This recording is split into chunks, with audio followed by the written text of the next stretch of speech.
old lighthouse keeper's cottage was more a tomb than a home. Generations of my family had tended the beacon, their stories etched into the salt-scarred wood and the persistent, damp chill that clung to everything. My turn had come a month ago, and since that month, the solitude, once a welcome balm, had begun to curdle into something else entirely. It started subtly, a whisper on the wind that sounded almost like my name. Then came the shadows, not just the predictable dance of light and dark on the stone walls, but solid, defined shapes that seemed to peel themselves from the corners of my vision. One evening, during a storm that clawed at the lighthouse with furious, icy fingers, I heard it clearly. A low, guttural hum emanating from the sea itself. It wasn't the rumble of waves, but a deep, resonant vibration that seemed to sink into my bones. I stumbled to the lantern room, the rhythmic sweep of the beam, a familiar comfort. But tonight it felt like a desperate plea against the encroaching black. The hum intensified, a malevolent drone that made the very air throb. Then I saw it. Through the thick, salt-crusted glass of the lantern room, illuminated by the blinding flash of the beam, a shape emerged from the churning, ink-black water. It was enormous, impossibly so, a hulking mass that defied comprehension. It wasn't a whale, nor any creature known to the sea.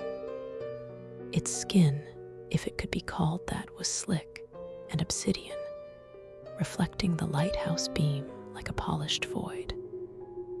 But it was the eyes that truly petrified me, twin pinpricks of an unnatural, milky luminescence. They fixed on the lighthouse, on me, with an ancient, predatory hunger. Panic, cold and sharp, pierced through me. I backed away from the glass, my breath catching in my throat. The hum vibrated louder, a symphony of dread that was now accompanied by a scraping sound, as if something immense was dragging itself across the rocks at the base of the lighthouse. I could feel the solid stone of the tower tremble.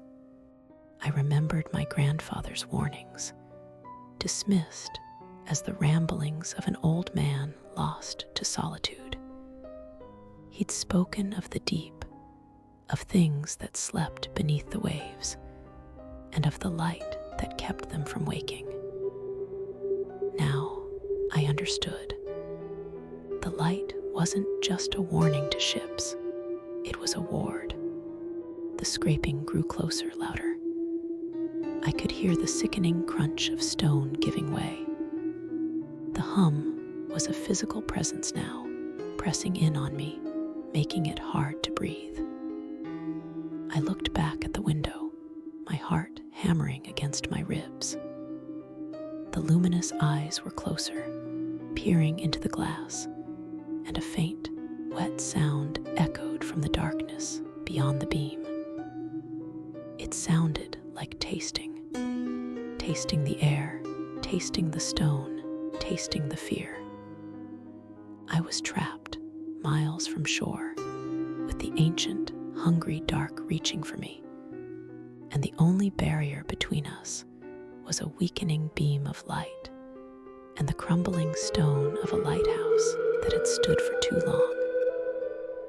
The hum pulsed, and I knew, with a certainty that chilled me to my soul, that the light was failing.